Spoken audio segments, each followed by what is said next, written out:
पर ऐसे मूव बने उस छोटे से सेशन में और उसके पीछे वैलिड रीजंस थे। क्या रीजंस हैं एक बार रिविजिट कर लिया जाए। यतिन स्टूडियोज में रेडी है। यतिन, क्या कहानी है नेस्ले की? पहले तो यार वो नेस्ले का नाम सुन के ना मैगी की याद आई। वो लंच आप मंगाने वाले थे, कुछ ऑर्डर किया आपने स्विगी घर के बुजुर्ग बैठे हैं, सबको विंडो पे दिखाइए प्लीज। घर के बुजुर्ग बैठे हैं स्क्रीन पे, आप मुझसे बोल रहे हो? कौन बैठा है? गाबा सर यार। यार मतलब बुजुर्ग बोल के यार ऐसा मत करिए। सॉरी, जवान दिल है हमारे गाबा साहब। यस यस, बिल्कुल। क्यों ऑटो क्लब बुला रहे हैं हमको? वेटरन जो हैं उनके सामने आप मुझसे पूछ रहे हो यार। तो गाबा सर भी चुप है, बोला ऑडियो ही नहीं आ रहा, ऑडियो कट है मेरा। नेस्ले की कहानी क्या है? तो देखिए, नेस्ले की कहानी ये है कि जो प्रपोजल था रॉयल्टी बढ़ाने का, वो माइनॉरिटी शेयर होल्डर्स ने वोट आउट कर दिया है। जो सेबी का नियम है और जो प्रैक्टिस है वो ये है कि जो माइनॉरिटी शेयर होल्डर्स होता है उसका मेजॉरिटी वोट लगता है रॉयल्टी जैसी सब्जेक्ट्स पे। अभी करंटली लगभग 4.5% के आसपास की रॉयल्टी थी, जो नेस्ले के हिसाब से 5.25% होनी थी अगले 5 सालों में। यानी हर साल लगभग 15 पैसों से, यानी 0.15% से ये रॉयल्टी बढ़नी थी। यानी 0.25% की जो ये वृद्धि थी रॉयल्टी में, इसको शेयर होल्डर्स ने रिजेक्ट कर दिया है। और कहीं ना कहीं ये बड़ा झटका है नेस्ले ग्लोबल के लिए, क्योंकि बहुत अच्छा रॉयल्टी का पोर्शन उनको मिलता है नेस्ले इंडिया से।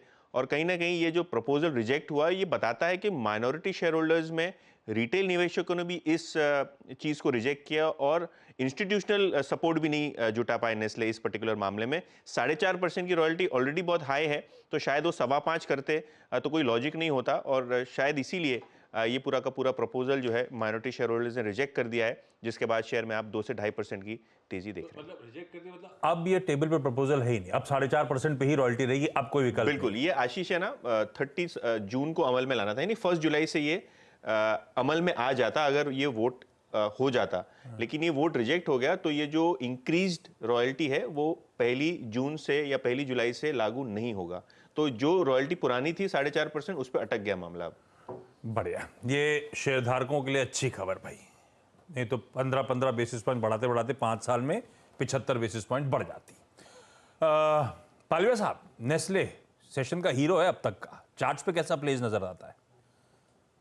तो देखिए, करेक्टिव मूव में था, आज स्टॉक में एक अच्छा रिवर्सल बना है।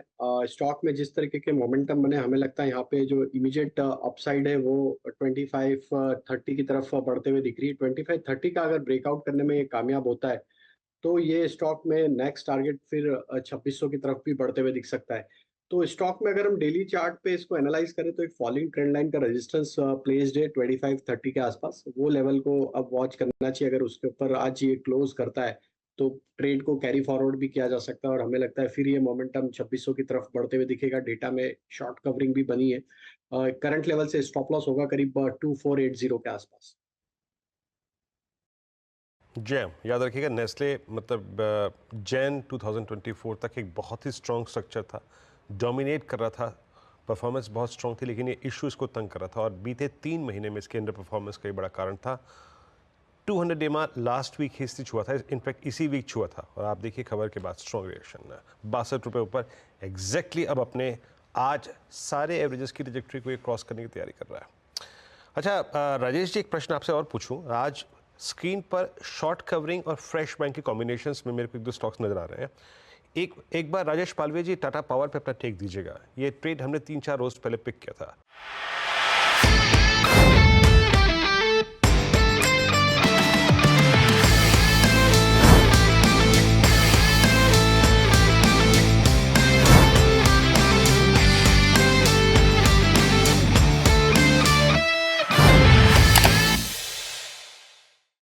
बता दें कि मनी कंट्रोल पर दिए गए विचार एक्सपर्ट्स के अपने निजी विचार होते हैं। वेबसाइट या मैनेजमेंट इसके लिए उत्तरदायी नहीं है। यूजर्स को मनी कंट्रोल की सलाह है कि कोई भी निवेश निर्णय लेने से पहले सर्टिफाइड एक्सपर्ट की सलाह लें।